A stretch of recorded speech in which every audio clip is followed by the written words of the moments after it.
Okay, that's happening. I'm pressing record. Okay, welcome everybody to Queer Appalachian Parents, Sex Work, and the End of the World. My name is Greg Newton. I am the co-founder of the Bureau of General Services Queer Division, and we are a queer bookstore inside of New York City's LGBT Community Center on West 13th Street. And I'm actually in the space. Happily, we have reopened after being closed for a long time during the pandemic. So we're super happy to be back. Even though most of our events are still virtual, it's really nice to be back in the space. And actually, the good thing about all these virtual events is we've gotten to connect with people from all over the place. Last night, we hosted someone from Omaha, Nebraska, and someone in Sheffield in the UK. So now we're in Denver, and Becca, where are you? I'm in Southern California. Southern California, okay. Sorry, I've got a lot of events going on this week. I'm like, where's everybody? So welcome to you both, and welcome to our audience. Thank you to everyone who donated to the Bureau. We very much appreciate that. I'll also be sharing links with you to purchase Becca's book and to pre-order Allison's book from the Bureau. We have an online store as well as a physical store. So I'll put that in the chat function in a moment. And we'll have some time to do a Q&A towards the end of this event. So if you would like, you can unmute yourself at that point and ask a question. If you're feeling shy, you can put it in the chat function and I'd be happy to read that aloud. So let's get started. I'm going to read the biographies of our guests and then we'll hand it over to them and we'll have a great conversation. So Becca Spence Tobias grew up in West Virginia and now lives in Southern California with her husband and 2 children. She is the project manager for Writing Block and a co-host of its podcast, the Indie Writer Podcast. On Home is her first novel. And Allison Stein grew up in rural Ohio and now lives in Colorado. Her first novel, Road Out of Winter, won the 2021 Philip K. Dick Award. Congratulations. A disabled writer, she is the recipient of grants from the National Endowment for the Arts and National Geographic, and writes for the New York Times, The Atlantic, The Washington Post, 100 Days in Appalachia, and elsewhere. Her next novel, Trashlands, publishes from MIRA HarperCollins in October 2021. So please put your hands together very visibly for our guests, and let's get started. Thank you so much for having us and for coming here tonight, wherever you are, and getting to have these conversations. I really appreciate it. So I think we're going to start with a brief reading from both of us. I think I'm going to go first, if that's what we planned. So I'm going to be reading from my new book, which is coming out in the end of October, actually almost exactly a month from now, if you can believe it. And it just arrived in the mail yesterday, which I was very excited about. And I have a 10-year-old son, and he looked at the cover and immediately screamed, "Bisexual lighting." So we're very excited about this. I didn't even say anything, they just knew. So I'm just going to be reading the first chapter, which is very brief. One of the things that is interesting about this project is that it switches points of view, and the chapters, which Becca does as well, and the chapters are very, very small. So all you need to know about this book is that it's set a generation or two after floods that were exacerbated by climate change have kind of rerouted the shape of the country. And it's set in rural Ohio, where I'm from, but it looks a little bit different than what we know now. And it's specifically set at a strip club in a junkyard called Trashlands. And the main thing about this world, which seems kind of like where we're headed, is that it's just full of plastic. And a lot of the characters salvage plastic and recycle plastic to survive, including our main character, whose name is Coral. So this is the first chapter of Trashlands. Coral was pregnant then. She hid it well in a dress she had found in the road. sun-bleached and mud-dotted, only a little ripped. The dress billowed to her knees, over the tops of her boots. She was named for the wildflower, which hadn't been seen since before her birth, and for ocean life, poisoned and gone. It was too dangerous to go to the beach anymore. You never knew when a storm might come, though they were going to get a whale. A boy had come from up north with a rumor. A whale had beached, far off its course, but everything was off by then.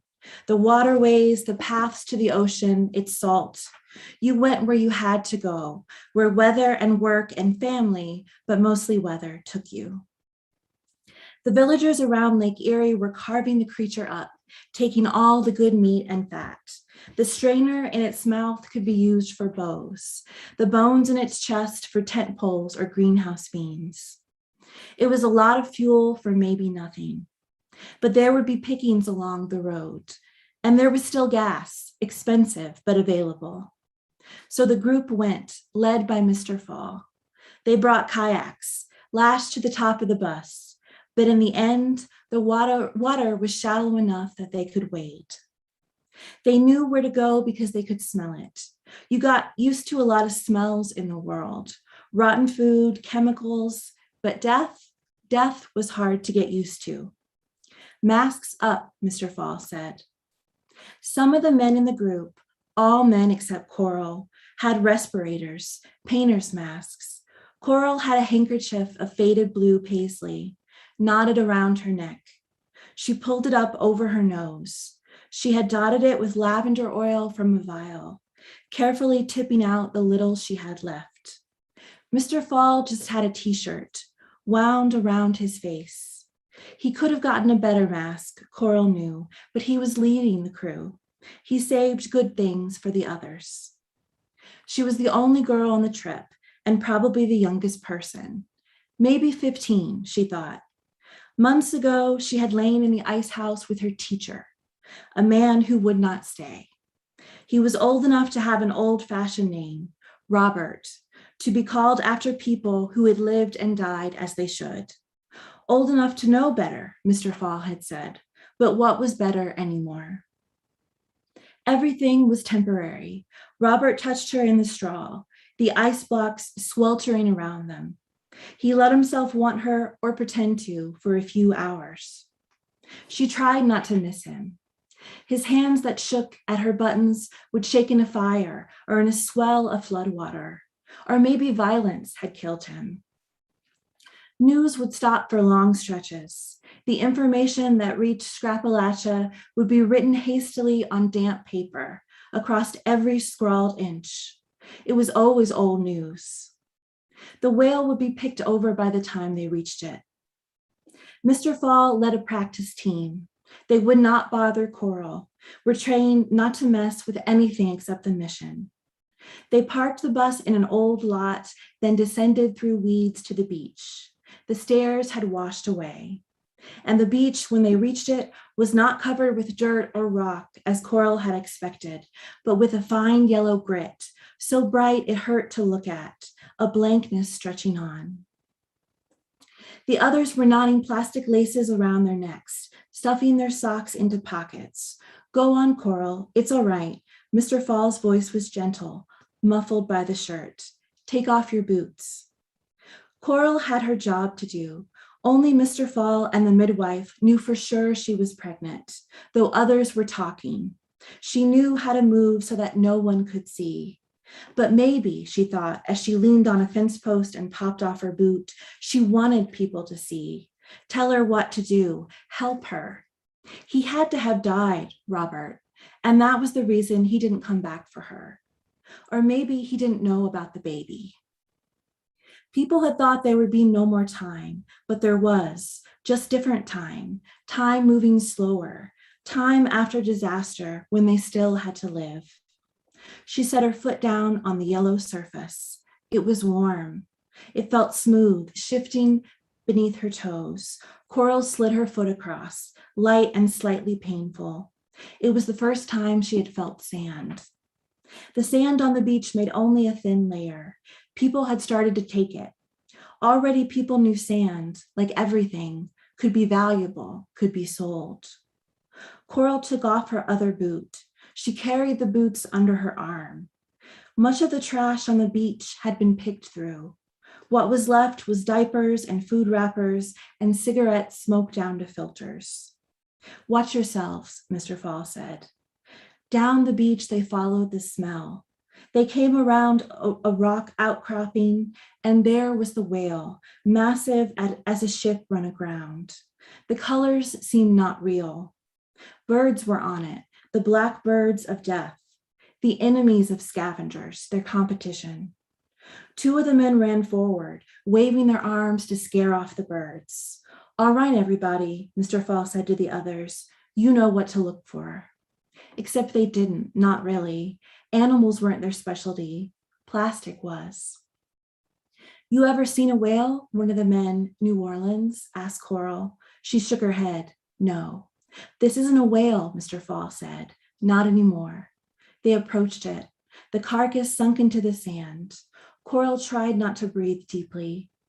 Flesh draped from the bones of the whale. The bones were arched, soaring like buttresses, things that made up cathedrals, things she had read about in Mr. Fall's book. Bracing his arm over his mouth, Mr. Fall began to pry at the ribs. New Orleans gagged and fell back. Other men were dropping. Coral heard someone vomiting into the sand. The smell was so strong it filled her head and chest like a high ringing. She moved closer to give her feet something to do. She stood in front of the whale and looked into its gaping mouth. There was something in the whale, something deep in its throat. In one pocket, she carried a knife always, and in the other, she had a light, a precious flashlight that cast a weak beam. She switched it on and swept it over the whale's tongue, picked black by the birds. She saw a mass, opaque and shining, wide enough it blocked the whale's throat. The whale had probably died of it, this blockage. The mass looked lumpy, twined with seaweed and muck, but in the mess, she could make out a water bottle. It was plastic in the animal's mouth. It sparked in the beam of her flashlight. Coral stepped into the whale. And I'll stop there. And up next, we're going to have a reading from Becca. Thank you, Allison. You know I love your writing. That chapter is, oof, and that last sentence of the chapter is such a great, it just pulls you in. I picked this selection specifically because it feels like it has the most parallels with your book. I know our genres are really different, but there are also some like really interesting similarities in spite of that. So Cassidy couldn't bring herself to sign into the campsite after the incident with Manny. Whenever she locked the guest room door and sat down in the corner beside the bowl of seashells, which had grown dusty since she'd moved in, she found herself staring at her computer like it might bite, unable to stop thinking about all the men she'd shared little details of her life with, little details they might be able to piece together to find her. She listed her equipment on Facebook Marketplace, trying not to think about how much she'd paid for it all new, and got an offer 3 days later. She borrowed the Accord and met the woman in the parking lot of a place called Raspado's Extreme. Though it was winter, a line of people waited inside the shop to order shaved ice. Next door, the liquor store was even busier. On the other side of the lot was a party supply store with a classic donkey piñata hanging outside and a sign that read open, though the glass door was blockaded by a stack of plastic chairs. Cassidy? A woman asked, getting out of her car. She was shorter than she looked in her profile picture, and younger too. She couldn't have been more than 20. Cassidy knew instantly that she was going to Cam, and though she'd just met this woman, she felt protective of her. Raina? Yes, she was so cute and bubbly. Men would adore her. Okay, so I have the stuff in my trunk. Do you want to open yours? You can give me the money and then we can move it over. Sounds good. The woman smiled and Cassidy almost cried. She was so innocent and genuine, or she was great at pretending. Either way, she'd do great on Cam. They completed the transaction and Raina waved. Thanks again. Yeah, thank you. Take care. Cassidy wanted to tell her more, like how it was worth it to get a P.O. box and how she didn't owe shit to anybody. But instead, she got into Noelle's car, counted her $300, realized she should have done this before giving Raina the stuff, and tucked it into her bra, relieved it was all there. From there, she drove to a used car lot, a gravel square no bigger than the 8 cars parked there, sandwiched between a mortuary and a squat concrete boxing club she'd passed several times, accompanying Noelle to the grocery store. Cassidy bought the jankiest car she'd ever seen, even jankier than the Accord.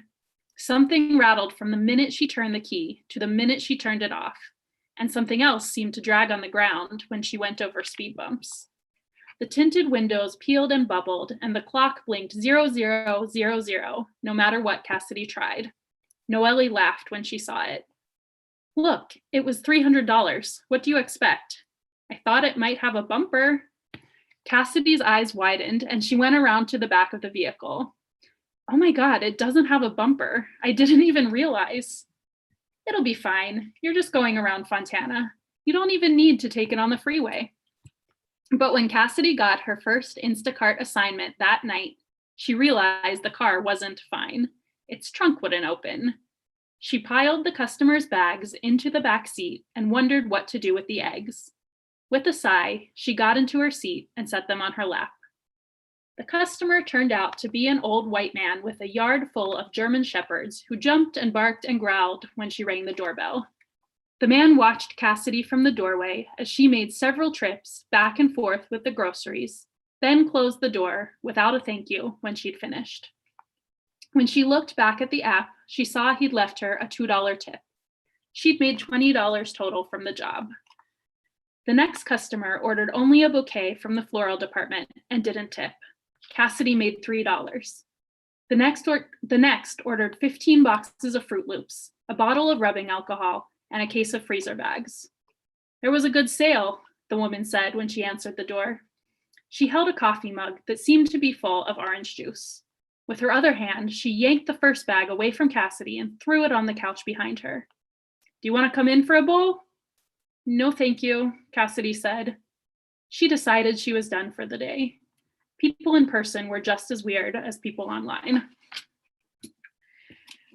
So I picked that because it made me think a lot of your book, Allison. And that's actually the first question I had for you, if we're ready to go into questions.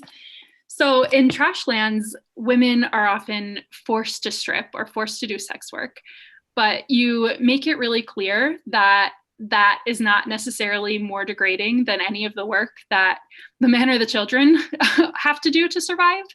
And maybe even less degrading in some ways. Like I know Foxglove has protection like around her that a lot of people don't have.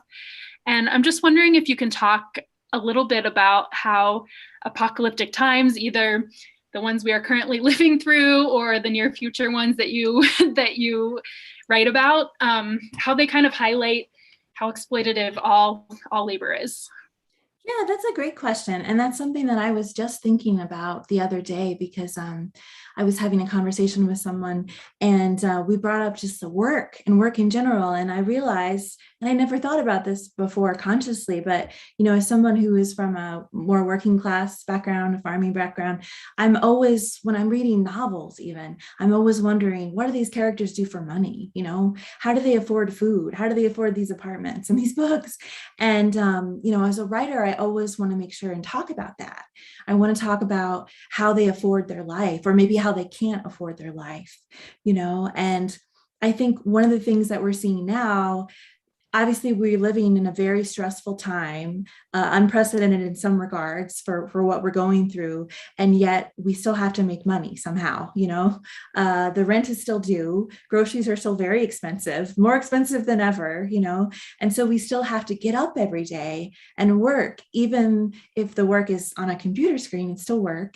Even though the world is literally burning in wildfires all around us, you know, we still have to work.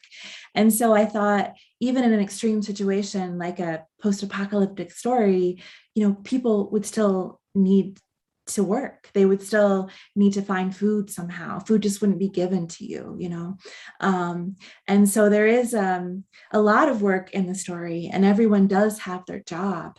And a lot of the jobs, like you said, are difficult and degrading, but there is, you know, I think for women and people who are disabled and people who are queer, you know, the work is always a little bit more difficult for us. It's harder for us to find the work, to be respected for it, to make as much as maybe, you know, some people, some men.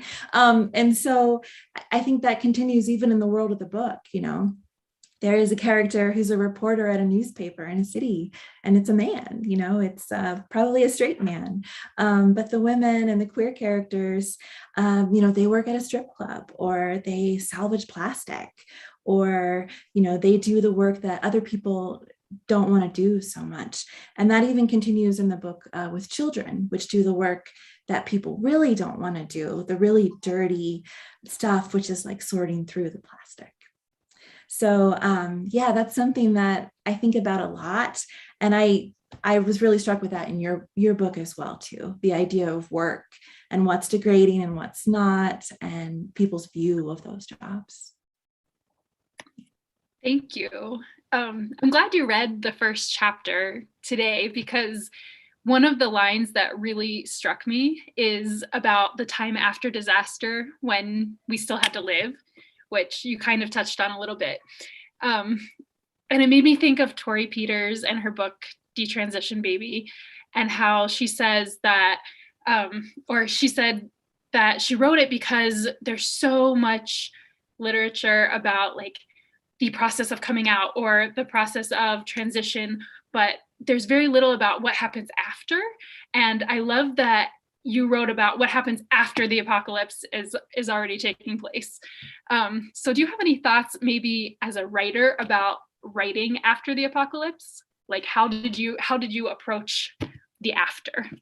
Well, I think that that's just a good place to write about in general. You know, I mean, we always think about writing about a big event is important, like a wedding or a death or romance or something. But I think that it's even more evocative to write like after the happily ever after, you know, or after something terrible has just happened. How do you pick up the pieces? How do you go from there? You know, how do you find hope? I think that's a criticism that, I mean, I wrote both of my novels well before the pandemic, because, you know, publishing works so slowly, and, you know, revising all that takes such a long time. But there was some criticism at the start of the pandemic, like, why would you want to read a book right now that's set in a time of an emergency? And I thought, well, I want to read those kind of books because I'm looking for solutions and I'm looking for hope.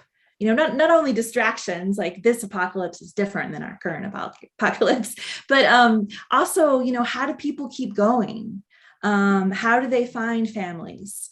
You and I have talked a lot about found family and how important that is to queer literature and lives. And how do you make a family out of like literal garbage? You know, how do you find a home in junk or in a dump? You know, and I think that even if you're writing straight realism, writing after a big thing is always a great evocative time to set your story. You know, how do you keep it going? Yeah, I love that. So let's talk about found family then. Both of your books are so much about found family. And I'm wondering if you can talk about how apocalyptic found family mirrors, because we're both Appalachian, mirrors Appalachian kinship networks and also queer found family. Absolutely. I mean, I'm a single mother, and I became a single mother pretty soon after my son was born. My husband left at the time. So I was with this newborn baby, and it was the middle of winter, and I lived way out in the country then. And, you know, one morning my son was a newborn, and I opened my door and there was all this food on my porch. There were like mason jars full of soup and brownies and all sorts of things. And neighbors and strangers had just heard, you know, through the network that I was a new mom and I didn't have anybody, and they left food for me and they shoveled my driveway and that kind of stuff. I mean, if you didn't choose to be a single mom, which I didn't, it's very hard. But if you got to do it, rural Appalachia is a good place to do it because the town I lived in, small as it was, became my family and really helped raise my son. Neighbors become your friends very quickly. And because at least where I lived in Ohio was so remote and so small, nobody is coming. So you kind of have to save each other and save yourselves, and I found that to be the case in my books as well. I just, and maybe this is a little bit left over from my childhood love of young adult novels, where a big part of that is getting the parents out of the way, right? So the kids can have adventures. I think that's still true even in young adulthood. And my characters just haven't really had, the nurturing and the blood family so much. And maybe that's in part because a lot of my characters are queer. The narrator of my first novel, Rode Out of Winter, is openly bi in a family and a community that doesn't really understand that so much. And so she has ended up, assembling a family out of people she found along the way and people she helped and people that helped her. And, that kind of family is with you for life. You grow old with that family. And that's a really big part of my books as well, is the idea of people that on the surface may not have a lot in common. They're from different generations or from different backgrounds, but they find each other in this time of trouble and they stick. Yeah, it's really beautiful. Let's talk about the reporter in your novel that you briefly mentioned, because he is not from Scrapalachia. He's from the elves or the elites. Is that? Mm-hmm. But he has been assigned, and his boss sends him to come give the real scoop on what Scrapalachia is like. And that's what happens, right? We have these outsider narratives about our region. And even in fiction, there are a lot of outsider perspectives in fiction that might get some more traction than an empathetic insider's view. Can you talk about how that real outsider perspective influenced you in your writing of this book and that character? That's a really good question, and that is a constant sort of background hum, I guess. When you have lived experience, or when you currently live in an area that for some reason people who don't live there have this idea of in their imagination, it can be very difficult. Being a mom, especially a single mom or a queer mom, is kind of like that as well, because people really have an idea of what a single mother is, or, what it's like to be on Medicaid, and that idea is often wrong. My day job is working in journalism. It's not what I went to school for. I always thought I would be a professor, but I just couldn't get an academic job, and I had a baby. And so I just was like, I can write. I always write. And so I kind of fell into journalism in that way. And I love it. I really enjoy it, but it's very hard, especially when, like me, you're more freelance. I'm not on staff. I just work with various places. And so I'm really dependent on them accepting my stories and making these edits. I need the money. But a lot of time, the edits that an editor wants to do about a journalism story on Appalachia or on poverty or on rural life, those can be really rough. Some people without lived experience of those things have these ideas in their heads. And sometimes they try to use language that's just really inappropriate.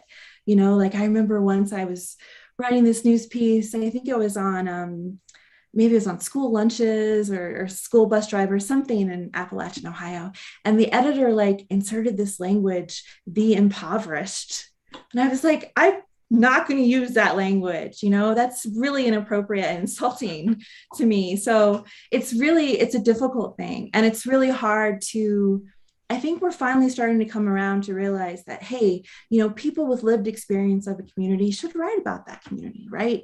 If it's a story on trans issues, there should be a trans journalist writing it. There are tons out there. If it's a story about benefits, somebody with lived experience of benefits should write the story. But we still do have parachute journalism where, people just kind of like fly into a poor area for a few days and then fly out and write this story. And that's really hard, especially when, where I lived in rural Ohio. I know it's the middle of nowhere, but there's a ton of writers there. There's a ton of photojournalists there. There's a ton of artists there. Everywhere in America, there are a ton of people who know that work, who can do that work. Maybe they don't have the pedigree or they don't have the journalism school degree, but they can still do it and they should be allowed to do it. So that's an interesting tension in the book because, there is this journalist who does parachute in, but, things happen to kind of change his mind. And so it was like hard for me to write at first because at first I didn't like this character. I was mad that he was doing this, even though I made him do this. But I kind of came around to him, I think, just like the other characters do, and I think that, we can't help where we're born. We can't usually help where we live, right? Or move to, but we can learn and we can grow. And I think that that's really important for anybody reading pieces about the region or about any community that they don't belong to. Like the most important thing is just to be willing to learn and grow. And I think especially in Appalachia, there are so many people, even if you are kind of parachuting in, people would love to talk about their real experience with you. You just have to actually listen to them and not just come in with your preconceived notions. Yeah, because that's the thing. It might not fit your view of things,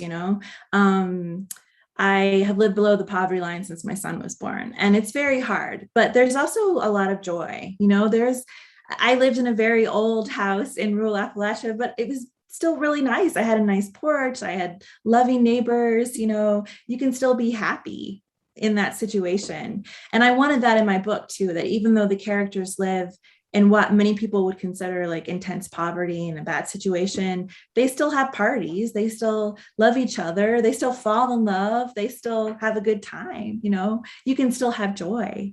And I don't know that kind of complex story is something that everybody's always expecting to find, I think. Yeah. Finally, so my last question is also about parallels between near future and past.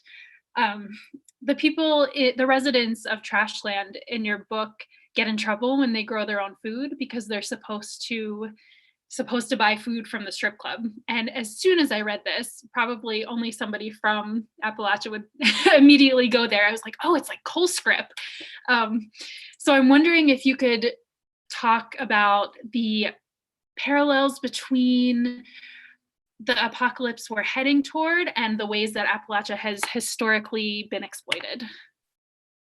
Well, I think, the past repeats itself, I didn't read the stories because the headlines were too depressing, but I was seeing all these stories just this week about how, Amazon wanted to create factory towns in like rural places and places in Appalachia. And like all the Appalachians I know are like, no, that's not a good idea. That's factory towns do not go well when the factory leaves, which is always what happens. And so I think, we always do need to look to the past to see what's going to happen in the future and maybe how we can slightly correct that, although we seem to have a hard time with that. And also just personally as a writer, I think I don't write about where I am so much as where I was or where my family was. My great-grandfather was a coal miner in Kentucky, and I remember my grandmother telling me stories of that. They had moved to the city. I mean, it wasn't really a city, but it was like a slightly larger town in southern Indiana, and that was considered, getting out. But, she told me stories about washing her clothes in the river when she was a little girl. And it was the same river that the waste from the coal mines would come down. And she did talk to me all the time about the company store, and how everything her dad earned went right back to it. And they could never get out of that cycle. So I think even just in general, that sort of cycle is one that just happens again and again. It costs a lot of money to be poor. It costs a lot of money when you don't have a regular doctor, or you don't have good insurance, or when you don't have a working car, like the scene you read with your character, and it's really hard to get out of that cycle of the company store in a sense. And so in Trashlands, it is this man who has decided he's kind of the mayor of Trashlands, and he found this abandoned theater and he turned it into this strip club, and he got this, brilliant enterprising idea that everybody needs to buy everything at the strip club, all their food, all their drink, and of course, what that does is it does make people do things on the side, right? Or do it on the sly. And that's a big part of the book too, is trying to make it work, even in the face of these people that don't want you to. Yeah. I love that. That's the conclusion, because you're talking about hope. Like, people are never fully held down. People are always finding little ways to resist. And that's such an awesome message of hope. I love that. Well, and I think that is really important. And I see that in your book too, as well, because people might say, oh, this situation is so depressing. This work is depressing, which, I wonder sometimes if depressing is kind of code for like serious or intense, right? But there's always hope. There's always a way. And like finding a way is just really important for the characters, I think. Yeah. Thank you, Allison. Do you want me to ask you some questions? Sure. I have them. Awesome. So it's so much fun to read your book, because we do write about different worlds, but our style is very similar. And you're right, just kind of the priorities that we have and the things we pay attention to, I think because we've come from similar places is really there. So struggling to find home is such a part of your novel, even in its title, of course.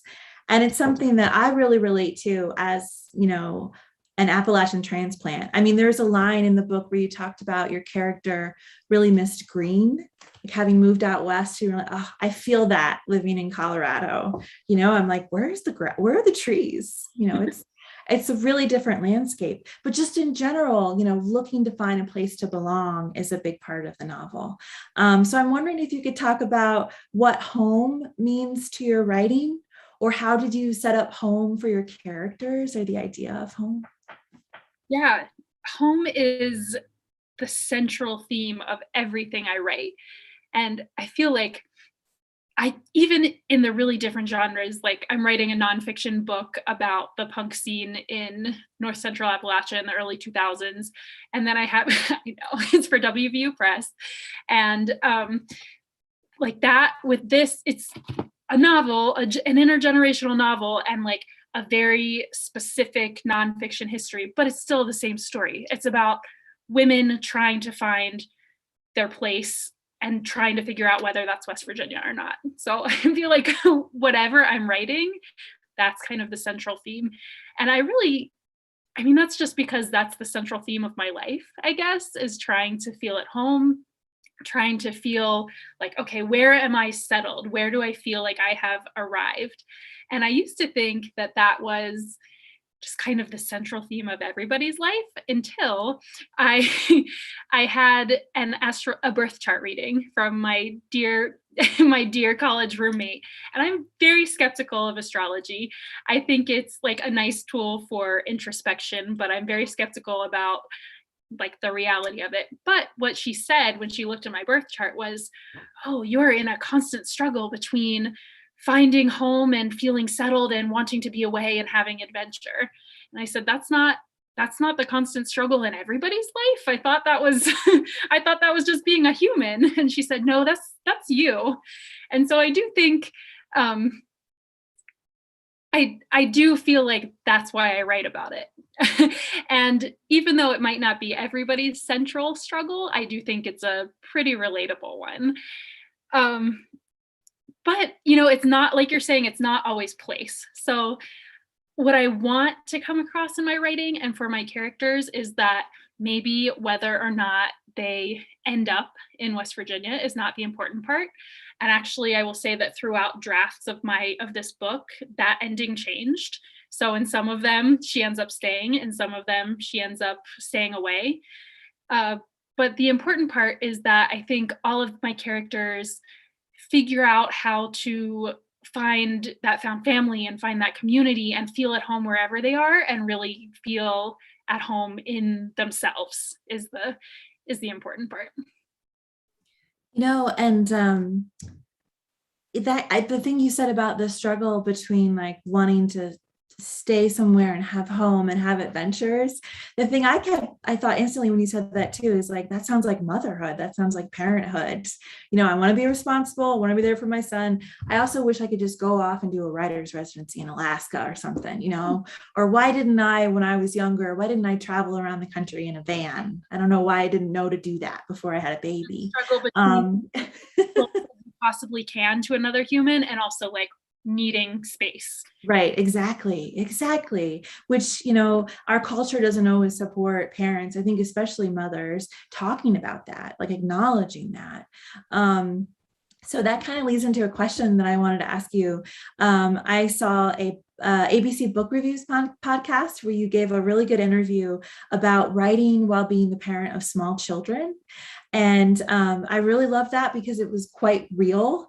And, usually people don't talk about those things. So I was wondering if you could talk a little bit about your writing process and how it might differ from the process of people who don't have children or who have a ton of childcare and don't need to worry about it. How do you find space as a writer who's also a parent? So my kids have grown a little bit since that interview. I think they might have been like 2 and 5 when I talked to them. So it was really intense, and there was like a lot of needing to be physically on me, and they had a lot of physical needs at that time. And so writing then was really only happening while they slept, and which is hard because you're tired because you're running around helping kids in a physical way all day. So now, like, I can actually hear my little one out there saying I'm out of toilet paper right now as I'm saying they're now older. So sorry, I jinxed it. Like I brought bad luck upon us all. Thankfully I have a very supportive, helpful partner, and they're a little bit older. They're now 5 and 8. And so it's not quite as physically and all consumingly consuming. But still there are different kinds of needs. Now they have emotional needs that I didn't have to help with when they were littler. Like, we're dealing with anxieties about going back to school, and like feelings about their friendships. And so they're also going to remember things more. So now, even though like I feel less guilty about setting them in front of the TV for a while because they're old enough that I don't have to feel like I'm a bad mom for giving them too much screen time or whatever. Now I'm like, but they're going to remember that I neglected them for my writing. They're gonna, but then I kind of tell myself, like, or I ask myself, would a male writer feel this way? And probably not so much, or at least like the ways that society is going to look at them. They're going to think, oh, he's the genius who was able to be at home with his children and still like create these works of art. They're not going to say he put his kids in front of the TV for 2 hours so he could write. But yeah, I mean, I still struggle with the guilt. What did make it a lot easier was actually, thankfully, getting to have them present at my in-person book launch party in August, because then they saw people acknowledging me as a writer, and they saw my physical books, and they saw people asking me to sign the books. And so I felt like it gave some kind of tangible thing for them to hold on to, and not just mommy's ignoring me and typing instead of playing with me right now. So that's really what I'm kind of hoping, or that's what I'm kind of hanging on to as I work on my current projects, is like they will see this come to fruition, and they're not going to remember just that I was ignoring them. They're going to remember my mommy made books. Yeah. And I think there's nothing more inspiring than your parent, maybe especially your mom, being an actualized person and accomplishing their goals and, working really hard and doing this thing, Yeah. So that's really neat. That's a good idea to bring them. I know that you also have a child. Well, you said he's 10. He's 10 now. Yeah. So doing at-home schooling for a long time, I know. So it's hard. It's hard. Very hard. I wrote a draft last year when he was in remote school, Zoom school, I wrote a draft of a novel only during his Zoom meetings. And it's rough. It's very distracted because it's like 10 minutes and then there's a problem. And then 20 minutes, then there's a problem. And then the school day's over, so it's like really, it'll be interesting to, in the future, hopefully, to go back and look at the novels of this time and see like how our attention was kind of fragmented or how we were able to make it work. Yeah. Well, that kind of leads into another question I had for you, which was, I didn't know you had a nonfiction book coming out. Is that right? Nonfiction? That sounds amazing. I really want to read it. I have to turn it in at the end of December, so I'm really close to finishing that now. It sounds fascinating. But I wondered if you could talk about the path to publishing your first novel. Yeah. So I wrote the first draft of this when I was pregnant with my son, so 9 years ago. And I didn't know really anything about the publishing industry at that time. I was not a very good writer, honestly. And I didn't know people in the writing community. I didn't have any of that experience. So when I went to Quarry, I was not successful. One, because it was not a very good book, but two, because at that time, like 2012, 2013, people were not really interested in complex views of Appalachia in literature on a wide scale. Publishers weren't. And so it was hard to sell. It wasn't as easy to sell as, say, Hillbilly Elegy, or people talking about Trump country and finding places to place blame, or using Appalachia as your like spooky atmospheric setting for your Gothic horror novel or whatever. They weren't interested in something more complex than that. So, but I knew that there was an audience for what I was trying to write, even if the writing actually needed more work. I knew that even if that audience was small, if that audience was kind of niche and local, I knew that there were enough people to make publishing the book worth it. And so I found out about Inkshares, which is a crowdfunding publisher, and you have to get 750 pre-orders in 90 days. And I said, I can do that. I know 750 people from my small town who would buy my book. And I did. And so that's how I did that. Then I went through the whole editing process, the developmental editing, copy editing, the whole thing. And that took 3 years. So that's been a process. But I feel like because we're here in this venue, I should talk about the kind of the process of how the book got gradually more and more queer, because it started out being really ambiguous. Cassidy and Noelle were like not really together. Like it was like a friendship kind of, but like kind of red romantic. But then when I was giving it to beta readers, they were all like, they're together, right? And I would say things like, yeah, but I don't want to say it explicitly because all of my readers are from Buchanan, my small town in West Virginia. And I didn't want to turn my audience away. I had to think about who had actually bought my book. But then through the editing process, I finally got to a place where they were explicitly together and explicitly queer. And I was still telling my publisher things like, but I don't want to market it as a queer book because I don't want to alienate my audience. I want it to be kind of a surprise. And then finally I got to the place where, that's the selling point. Is that's why anybody else other than people from my small town are buying it, because she's a lesbian cam girl from West Virginia. And through that process, I kind of became more and more explicitly out myself. And so the book kind of guided me that way, which was an interesting process. So at first it was like, well, I'm going to tell my publishers that I'm not straight, but like just them, because I don't want them to think that it's weird that we're publishing a queer book and it's not Own Voices, because the Own Voices movement was such a huge thing at that time. And then it was like, well, now people are really questioning queer books that aren't Own Voices. So should I be out more openly? Or like, is that going to alienate? Like, are people going to pull their pre-orders or whatever? But I eventually just, and I mean, that's the reason why Own Voices has not been is not as big a thing. Like, it's been called out as being problematic because people shouldn't be put into that position. People shouldn't have to disclose their identities to say whether they're allowed to write a book or not.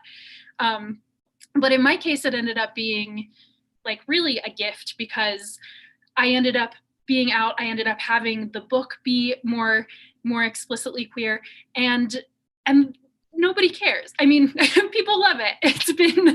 It's been great. And what I wrote for an article on LGBTQ reads, I hope I have this website right, I'll find it, is that me and the book, like, we both then found the right people. Like, being ambiguously anything is not like helpful to sell, not that I'm selling myself, but is to share who you are or to sell your book. Like, you just need to own what you are, and then you'll find the right people for that audience.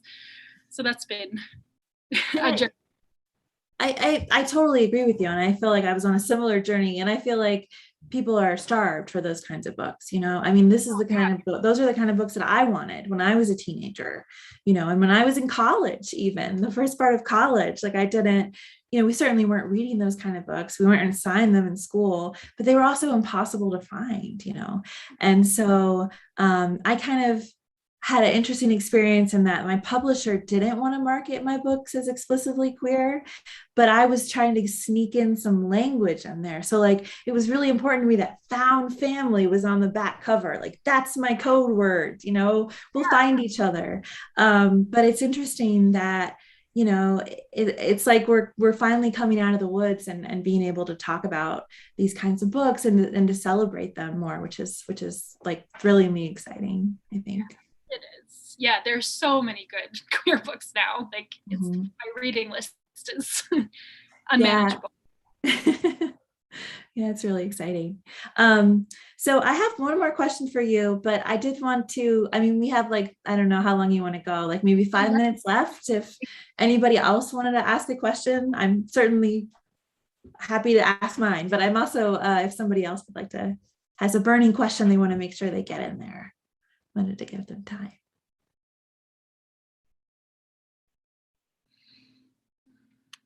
I feel like I'm teaching again. Anybody? Well, I will ask you my last burning question then, which kind of piggybacks on what we were talking about community, like you talked about just now, you were mentioning that you knew that you could raise the funds for your book because you knew you had that support in your community, which, some places in rural Appalachia are really small. And so the fact that you knew you could get like 750 people to buy it may seem amazing to somebody not from that kind of community. And I think that's something that people with no lived experience of the region may not understand, the idea of how important community is for us. So I was wondering if you could talk about how community factors into your novel or into your future projects or in your writing in general. Yeah, so community is what eventually helps all of my characters feel at home and kind of find their place, or the lack thereof is what makes them never really feel at home. But as far as my writing process, everything I write knowing that people at home will read it, that they're probably the biggest chunk of people who will read it. And, I hear some writers talk about how it really helps them to have a specific person they're writing to in mind while they're writing. But I have, a town of 6,000 people where I grew up in. It's like I see all of their faces as I'm writing. So I'm writing different parts and I'm like, oh, whoever is going to know what I'm talking about here, or whoever, like, I remember when I ate lunch at this diner with that person, or, like, I'm seeing all of them as I write. It's not just one person, which can be a challenge because of what we talked about last, because my community is also a largely conservative place. So I definitely was wondering what people were going to think about me writing about cam work. But it's also pretty amazing because I get to hear things like, you are making us proud, like from people who are like my deceased father's coworkers from 20 years ago. And to know that, like, I still have that kind of connection to people, or like that I will always belong there in that way, like enough that things that I do now will make a community feel proud is a pretty amazing sense of unconditional belonging. I mean, I love that phrase, unconditional belonging. It's really great. And it's, you know, I feel like as people who may have been more outcasts at different times, you know, that is pretty amazing that that's where you can find you do belong, is in a small rural place in Appalachia, or a small town in Appalachia. I mean, I was a punk kid. I was like a misfit Yeah. kid, and I never, I left specifically because I did not necessarily have feelings of belonging there. But to know that even leaving does not make me truly not belong is pretty affirming. And it can take a while to find home and to find a safe part of home, or to make home safe. Yeah. Definitely. Ooh. Thank you, Allison. This has been so wonderful. And thank you, Greg, for hosting us. Absolutely. Thank you both so much for sharing your work with us. And I love thinking of queer in the most expansive ways possible. My goal is for the whole world to identify as queer, which might sound like, well, then there's nothing special about it. But at that point, it would be, we're all special. It's okay. We're all different, but we share so much in common. And it's great to hear from queer voices in other parts of the country, because so often people think New York, San Francisco, West Hollywood, and there's a lot more to the world. And so many of those places are full of people who came from Appalachia, or who came from wherever, came from all different spaces, maybe to get away, but that doesn't mean they fully rejected that past, or that hasn't shaped them. So thank you so much for the work you're doing. I look forward to hearing more from you guys both, and maybe we'll see you in person someday here in New York. If not, maybe another virtual event in the future. Definitely. Thank you so much for doing this. Thank you so much, everyone, for being here. And yeah, I'm really, really glad that you're out there, and stay safe. Yes. On Home is on the Bureau's website, and you can also order Trashland, or pre-order Trashland, on our website as well. I put those links in the chat. So have a lovely night, everyone, and we'll see you online in our future events. Good night. Bye. Bye-bye.